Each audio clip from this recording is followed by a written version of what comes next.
നമ്മൾ എംബ്രോയ്ഡറിയുടെ tutorial video ആണ് ചെയ്യുന്നത്. Usha Janome allure DLX machine use ചെയ്തുകൊണ്ട് എങ്ങനെയാണ് നമ്മുടെ വീട്ടിലിരുന്നു കൊണ്ട് തന്നെ എംബ്രോയ്ഡറി ചെയ്യാം എന്നുള്ളതാണ് ഈ വീഡിയോയിൽ ഉൾക്കൊണ്ടിരിക്കുന്നത്.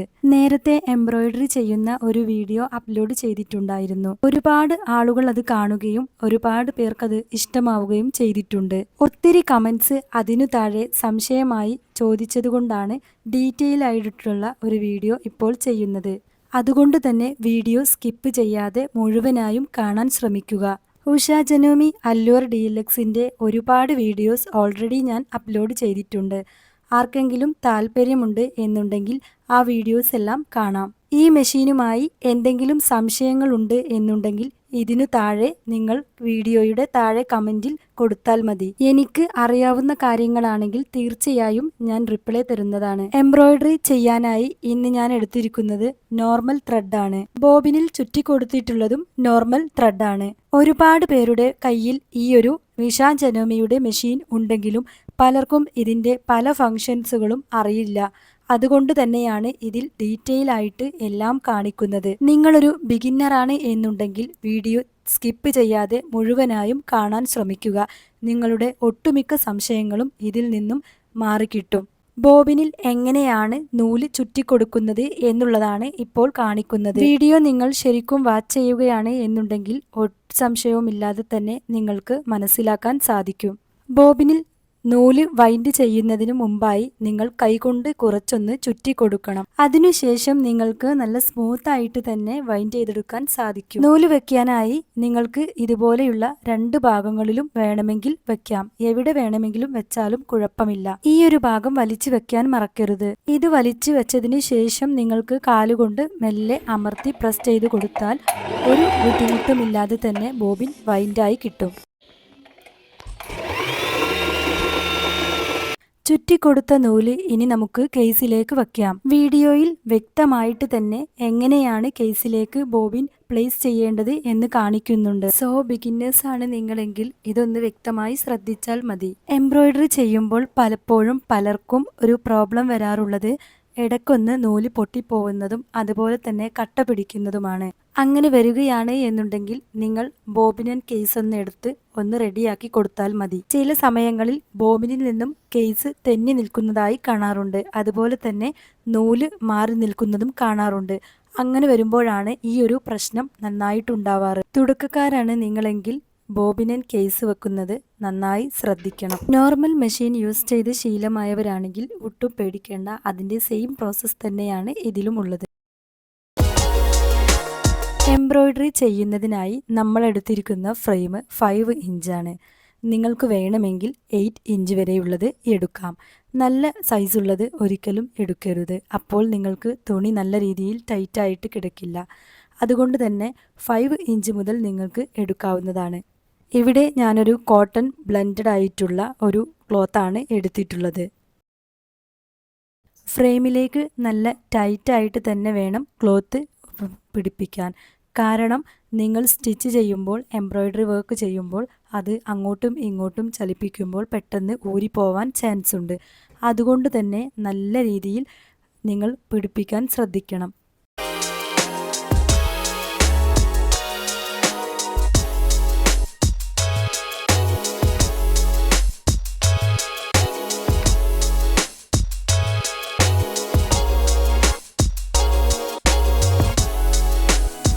വീഡിയോയിൽ നിങ്ങൾക്ക് ഡീറ്റെയിൽ ആയിട്ട് തന്നെ കാണിക്കുന്നുണ്ട്. അതുകൊണ്ട് അറിയാത്തവർ ആണ് എന്നുണ്ടെങ്കിൽ ഇത് ഒന്ന് കംപ്ലീറ്റ് ശരിക്കും ഒന്ന് വാച്ച് ചെയ്താൽ തന്നെ നല്ല രീതിയിൽ മനസ്സിലാവും.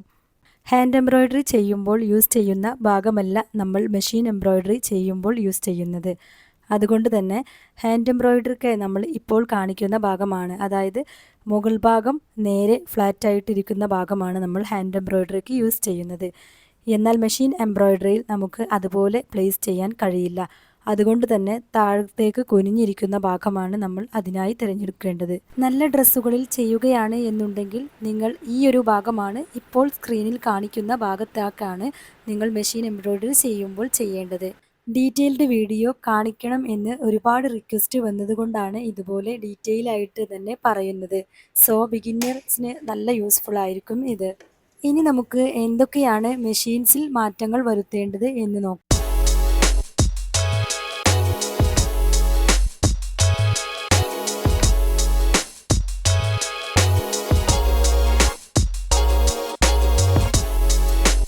ഇവിടെ മെഷീനിൽ പ്രഷർ ഫൂട്ടും കാര്യങ്ങളുമെല്ലാം ഓൾറെഡി ഉണ്ട്. അപ്പോൾ നമുക്ക് ആദ്യം തന്നെ ചെയ്യേണ്ടത് എംബ്രോയ്ഡറി ചെയ്യുന്നതിനായുള്ള നൂല് കോർത്തു കൊടുക്കുക എന്നുള്ളതാണ്. എംബ്രോയ്ഡറി ചെയ്യുന്നതിനായി നോർമൽ ത്രെഡ് തന്നെയാണ് ഇവിടെ യൂസ് ചെയ്യുന്നത്. മുകളിലും താഴെയും വേണമെങ്കിൽ നമുക്ക് സെയിം കളർ തന്നെ എടുക്കാം. അതായിരിക്കും ഒന്നും കൂടെ ബെറ്റർ. ഇനി നമുക്ക് എംബ്രോയ്ഡറിയിലേക്ക് കടക്കാം. അതിനായി ഞാൻ ഈ ഒരു ടൈപ്പ് പെൻസിലാണ് എടുത്തിട്ടുള്ളത്. വെള്ളം കൊണ്ട് നനച്ചിട്ടുണ്ടെങ്കിൽ ഫെയ്ഡ് ആവുന്ന ഒരു ടൈപ്പ് മാർക്കറാണിത്. ഇതിനെക്കുറിച്ച് ഓൾറെഡി ഞാൻ ഒരുപാട് ഷോർട്സ് ഒക്കെ ഇട്ടിട്ടുണ്ട്. സോ അത് കാണാത്തവരൊന്ന് കണ്ടു നോക്കുക. ഇനി നമുക്ക് ഈ ഒരു പെൻസിൽ വെച്ചുകൊണ്ട് തന്നെ എന്തെങ്കിലും ഒരു ഡിസൈൻ ചെയ്തു കൊടുക്കാം. ഡ്രോയിങ്ങിൽ വലിയ വശമൊന്നും ഇല്ലാത്തത് കൊണ്ടാണ് ഇതുപോലെയുള്ള ഒരു പിക്ചർ വരച്ചിട്ടുള്ളത്. സോ നിങ്ങൾക്ക് ഇഷ്ടമുള്ള എന്ത് വേണമെങ്കിലും നിങ്ങൾക്ക് അവിടെ വരച്ചു കൊടുക്കാം. ശ്രദ്ധിക്കേണ്ടത് ഫാബ്രിക്കിന് യാതൊരു ബുദ്ധിമുട്ടും വരാതെ തന്നെ നിങ്ങൾ സൂക്ഷിക്കണം എന്നുള്ളതാണ്.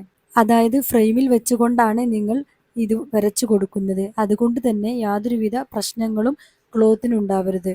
ഇനി നമുക്ക് മെഷീനിലെ പ്രഷർ ഫൂട്ടും കാര്യങ്ങളുമെല്ലാം ഇതുപോലെ ചേഞ്ച് ചെയ്ത് കൊടുക്കാം. പ്രഷർ ഫൂട്ട് ചേഞ്ച് ചെയ്യുന്നതിനായി ബാക്കിലൊന്ന് നേരിയ രീതിയിൽ അമർത്തി കൊടുത്താൽ തന്നെ കിട്ടും. ഇനി നമുക്ക് ഇവിടെയൊന്ന് അഴിച്ചു മാറ്റാനായി ഈ ഉഷാ ജനോമി മെഷീൻ്റെ കൂടെ തന്നെ ലഭിക്കുന്ന ഈ ഒരു ചെറിയ സ്ക്രൂ ഡ്രൈവർ ടൈപ്പ് നമുക്ക് യൂസ് ചെയ്യാം. എന്നിട്ട് ഇതിൻ്റെ ഈ ഭാഗങ്ങളെല്ലാം ഒന്ന് അഴിച്ചെടുക്കാം. വളരെ സിമ്പിളായിട്ടും പെട്ടെന്ന് തന്നെ ഇതെല്ലാം ചെയ്തെടുക്കാൻ സാധിക്കും. ബിഗിന്നേഴ്സിന് എല്ലാ രീതിയിലും മനസ്സിലാക്കാൻ വേണ്ടിയാണ് ഇത്ര ഡീറ്റെയിൽ ആയിട്ട് തന്നെ ചെയ്തിട്ടുള്ളത്. ഈ രീതിയിൽ നമുക്ക് സിമ്പിളായി ഇതെല്ലാം മാറ്റിയെടുക്കാം. ഊരി വെച്ച ആ ഭാഗങ്ങളൊക്കെ മിസ് ചെയ്യാതെ തന്നെ എടുത്തു വെക്കാൻ ശ്രമിക്കുക. ചെറിയ മക്കളൊക്കെ ഉണ്ടെങ്കിൽ അവരത് എവിടെയെങ്കിലും കൊണ്ടുപോയിട്ട് കഴിഞ്ഞാൽ പിന്നീട് നമുക്ക് സ്റ്റിച്ച് ചെയ്യുമ്പോൾ വലിയ ബുദ്ധിമുട്ടായിരിക്കും. അതില്ലാതെ ഒരിക്കലും ഈ മെഷീൻ വർക്ക് ചെയ്യുകയുമില്ല. സോ നമ്മൾ നല്ല കെയർഫുൾ ആയിട്ടിരിക്കുക. ഇനി അടുത്തതായി ശ്രദ്ധിക്കാനുള്ളത് നമ്മുടെ ഈ ഒരു ഭാഗത്തുള്ള പല്ല് താത്തി കൊടുക്കുക എന്നുള്ളതാണ്. ഇങ്ങനെ പല്ല് താത്തി കൊടുക്കുമ്പോൾ ഈ ഒരു ഭാഗത്ത് താഴ്ന്നു കിടക്കും. അങ്ങനെ താഴ്ന്നു കിടന്നാൽ മാത്രമേ നമുക്ക് നല്ല രീതിയിൽ തന്നെ ക്ലോത്ത് അങ്ങോട്ടും ഇങ്ങോട്ടും ഫ്രെയിമിൽ വെച്ചുകൊണ്ട് മൂവ് ചെയ്യാനും അതുപോലെ തന്നെ ചേഞ്ച് ചെയ്ത് കൊടുക്കാനും ഒക്കെ സാധിക്കുകയുള്ളൂ. സോ ഒരുപാട് പേർക്ക് ഈ ഒരു സംഭവം അറിയില്ല. അതുകൊണ്ട് തന്നെ എംബ്രോയ്ഡറി ചെയ്യുമ്പോൾ പെട്ടെന്ന് നൂല് പൊട്ടിപ്പോവാനും അതുപോലെ നൂല് കുത്തിപ്പിടിച്ചിരിക്കാനും ഒക്കെ കാരണമാവാറുണ്ട്. സോ ഈ ഒരു സ്റ്റെപ്പ് നിങ്ങൾ ഒരിക്കലും മിസ് ചെയ്യരുത്. ഇനി നമുക്ക് ഫ്രെയിം മെല്ലെ സൂചി തട്ടാതെ തന്നെ മെല്ലെ അത് പിടിപ്പിച്ച് കൊടുക്കാം. നിങ്ങൾ ശ്രദ്ധിക്കേണ്ടത് ഈ ഒരു പ്രഷർ ഫൂട്ട് മെല്ലെ താഴ്ത്തി കൊടുക്കണം. അത് മറക്കരുത് എന്നുള്ളതാണ്. അങ്ങനെ ചെയ്യാതിരുന്നാലും നൂല് പൊട്ടിപ്പോവാൻ നല്ല ചാൻസ് ഉണ്ടാവാറുണ്ട്. ഇവിടെ നമ്മൾ എംബ്രോയ്ഡറി ചെയ്തെടുക്കുന്നത് ഒരു ഫ്ലവർ ആണെന്ന് എല്ലാവർക്കും അറിയാമല്ലോ. ഇവിടെ ഔട്ടർ ലൈൻ ആയിട്ടാണ് ഞാൻ ഇവിടെ ഒരു പിങ്ക് നൂല് കൊണ്ട് കൊടുത്തിട്ടുള്ളത്. അതിനായിട്ട് ഞാൻ സെലക്ട് ചെയ്തിട്ടുള്ളത് സെലക്ടർ എയും അതുപോലെ തന്നെ സിയുമാണ്. അതുപോലെ നമുക്ക് വേണമെങ്കിൽ കുറച്ച് കട്ടിയുള്ള രീതിയിലാണ് ഔട്ടർ ലൈൻ വരണമെന്നുണ്ടെങ്കിൽ ബട്ടൺ ഹോളിൻ്റെ ഫസ്റ്റത്തതും നിങ്ങൾക്ക് സെലക്ട് ചെയ്യാവുന്നതാണ്. അതെല്ലാം നിങ്ങളുടെ ഇഷ്ടാനുസരണവും ഭംഗിക്കനുസരിച്ചുമൊക്കെ ചേഞ്ച് ചെയ്ത് കൊടുക്കാവുന്നതാണ്. ഫ്രെയിം നല്ല രീതിയിൽ മൂവ് ചെയ്യാനുള്ള ഒരു വഴക്കം വരുമ്പോഴാണ് നമുക്ക് കറക്റ്റായിട്ട് തന്നെ അതിൻ്റെ ഭംഗിയിൽ എംബ്രോയ്ഡറി ചെയ്തെടുക്കാൻ സാധിക്കുന്നത്. സാധാരണ തുണിയിൽ അല്ലെങ്കിൽ വേസ്റ്റ് തുണിയിലൊക്കെ കുറച്ച് സമയം ഒരു ദിവസം കുറച്ച് സമയം ഒന്ന് പ്രാക്ടീസ് ചെയ്താൽ തന്നെ നല്ല വൃത്തിയോടെയുള്ള എംബ്രോയ്ഡറി നിങ്ങൾക്കും ചെയ്തെടുക്കാം.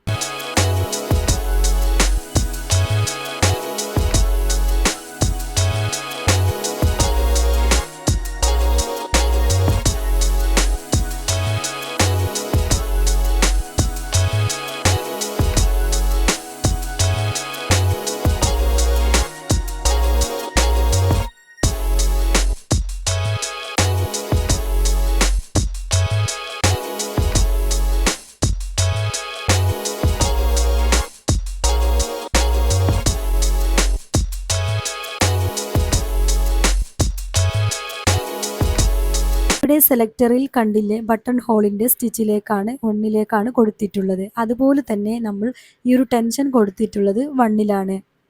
ഇപ്പോൾ നമ്മൾ ഫ്ലവറിൻ്റെ റൗണ്ട് ഭാഗത്തുള്ള അവിടെ കംപ്ലീറ്റ് ഫിനിഷ് ചെയ്തിട്ടുണ്ട്. ഇനി പെറ്റൽസിൻ്റെ ഔട്ടർ ലൈൻസ് എല്ലാം നമുക്ക് കംപ്ലീറ്റ് ചെയ്യാം.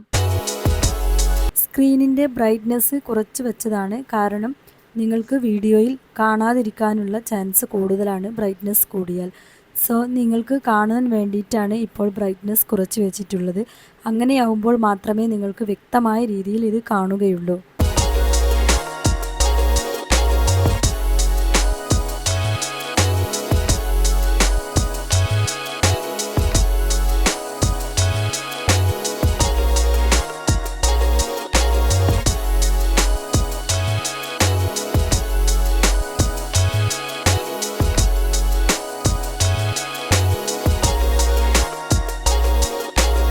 എംബ്രോയ്ഡറി ചെയ്യുന്നതിന് ഇനിയും മനസ്സിലാവാത്ത ആളുകളുണ്ട് എന്നുണ്ടെങ്കിൽ നിങ്ങൾക്ക് കമൻ്റായിട്ട് എന്ത് സംശയങ്ങൾ വേണമെങ്കിലും ചോദിക്കാം.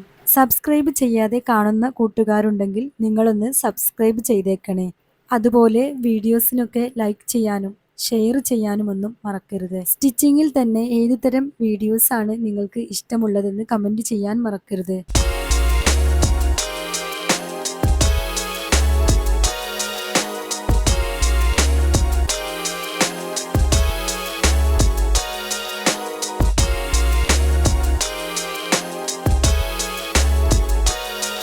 അപ്പോൾ ബട്ടൺ ഹോളിൻ്റെ ഫസ്റ്റ് സ്റ്റിച്ചിൽ ഇട്ടുകൊണ്ടാണ് നമ്മളിപ്പോൾ ഔട്ടർ ലൈൻസ് എല്ലാം ചെയ്തുകൊണ്ടിരിക്കുന്നത്.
ഒട്ടും അറിയാത്തവർക്ക് വേണ്ടിയിട്ടാണ് ഇതുപോലെ സ്ലോ ആയിട്ട് തന്നെ എല്ലാ കാര്യങ്ങളും കാണിക്കുന്നത്. നിങ്ങൾക്ക് നല്ല രീതിയിൽ തന്നെ മനസ്സിലാക്കാൻ ഇത് ഉപകരിക്കും. അതുപോലെ തന്നെ നമുക്ക് എംബ്രോയ്ഡറിയിൽ സിൽക്ക് ത്രെഡും വേണമെങ്കിൽ യൂസ് ചെയ്യാം. അങ്ങനെ യൂസ് ചെയ്യുന്നവരുമുണ്ട്. പക്ഷേ നോർമൽ ത്രെഡിൽ തന്നെ യാതൊരു പ്രശ്നവുമില്ലാതെ ഞാൻ നേരത്തെ പറഞ്ഞ എല്ലാ കാര്യങ്ങളും പാലിക്കുകയാണ് എന്നുണ്ടെങ്കിൽ ഒരു കുഴപ്പവുമില്ലാതെ നൂല് പൊട്ടാതെ തന്നെ നമുക്ക് സിമ്പിളായി ഫാസ്റ്റായിട്ട് തന്നെ സ്റ്റിച്ച് ചെയ്തെടുക്കാൻ സാധിക്കും.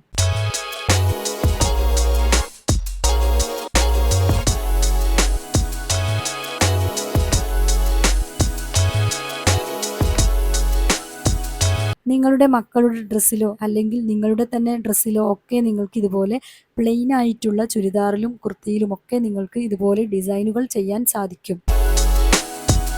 അതിനായി ആദ്യം നിങ്ങൾ നന്നായി പ്രാക്ടീസ് ചെയ്യണം എന്നുള്ളതാണ്. ഈ മെഷീനിൽ നമ്മൾ ഫ്രെയിം ക്രമീകരിച്ചു കൊടുക്കുന്നത് കൊണ്ട് തന്നെ അത് നന്നായി ശ്രദ്ധിക്കണം, പഠിക്കുകയും വേണം.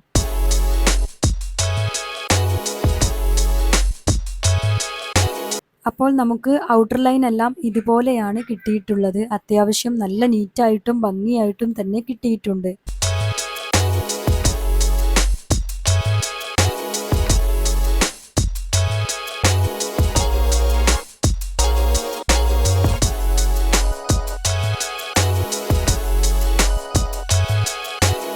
അപ്പോൾ ഇതുപോലെയാണ് നമുക്ക് ഫിനിഷ്ഡ് ആയിട്ട് കിട്ടിയിട്ടുള്ളത്. കുറച്ച് കട്ടിയുള്ള ക്ലോത്ത് എടുക്കുന്നതാണ് ബെറ്റർ, കാരണം അല്ലെങ്കിൽ പെട്ടെന്ന് തന്നെ വിട്ടുപോരുന്ന പോലെ ആയിരിക്കും ഉണ്ടായിരിക്കുക. കോട്ടൺ ആണ് ഏറ്റവും ബെസ്റ്റ്. നിങ്ങൾക്ക് ഇഷ്ടമുള്ള ക്ലോത്തുകളെല്ലാം സെലക്ട് ചെയ്യാം, പക്ഷേ അതിനനുസരിച്ച് തന്നെ ഫ്രെയിമിലെല്ലാം ക്രമീകരിക്കാൻ മറക്കരുത്. നെക്സ്റ്റ് നമുക്ക് ഇന്നർ പെറ്റൽസിൻ്റെ ഉള്ളിലെല്ലാം ഈ ഒരു യെല്ലോ ഷെയ്ഡ് കളർ നൂൽ വെച്ചുകൊണ്ട് തന്നെ ചെയ്തു കൊടുക്കാം എന്നതാണ്. അതിനായി ഇനി ഈ നൂൽ കോർത്തെടുക്കാം. പക്ഷേ ബോബിനിൽ നൂലുകൾ ചേഞ്ച് ചെയ്യുന്നില്ല. ആ സെയിം പിങ്ക് തന്നെയാണ് കൊടുത്തിട്ടുള്ളത്. നിങ്ങളുടെ ഇഷ്ടാനുസരണം നിങ്ങൾക്ക് മാറ്റാവുന്നതാണ്. മാറ്റുന്നതാണ് ഒന്നും കൂടെ ബെറ്റർ.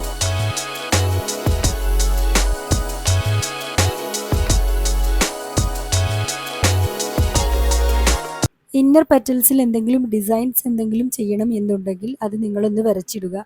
കാരണം സ്റ്റിച്ച് ചെയ്ത് തുടങ്ങുമ്പോൾ നിങ്ങൾക്ക് വരക്കാതിരുന്നാൽ കുറച്ച് ബുദ്ധിമുട്ടായിരിക്കും.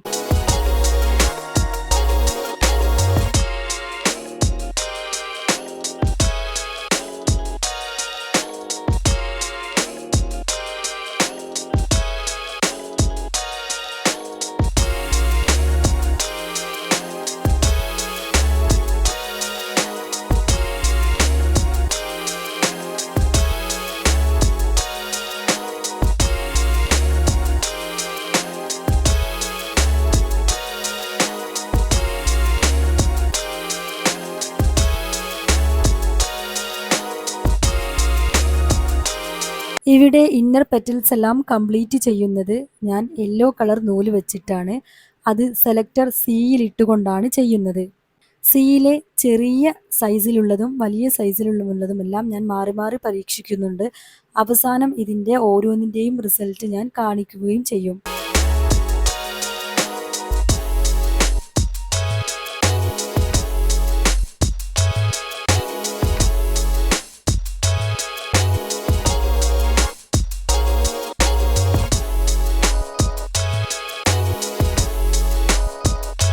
ഏത് പെറ്റൽസാണ് കൂടുതൽ വൃത്തിയായിട്ടുള്ളത് എന്നെല്ലാം നിങ്ങൾക്ക് അതുകൊണ്ട് തന്നെ മനസ്സിലാക്കാനും സാധിക്കും.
അപ്പോൾ നമ്മുടെ പെറ്റൽസ് എല്ലാം ഇവിടെ കംപ്ലീറ്റ് ആവാൻ പോവുകയാണ്.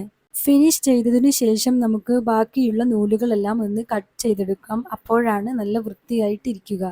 ഓരോ പെറ്റൽസും അതിൻ്റെ ഇന്നർ സൈഡ് ഡിഫറൻ്റ് ആയിട്ടാണ് കിടക്കുന്നത്. കാരണം ഓരോ രീതിയിലുള്ള സ്റ്റിച്ചസും യൂസ് ചെയ്തുകൊണ്ടാണ് ചെയ്തിട്ടുള്ളത്. അപ്പോൾ ചാനൽ സബ്സ്ക്രൈബ് ചെയ്യാനും ലൈക്ക് ചെയ്യാനും ഷെയർ ചെയ്യാനും മറക്കല്ലേ.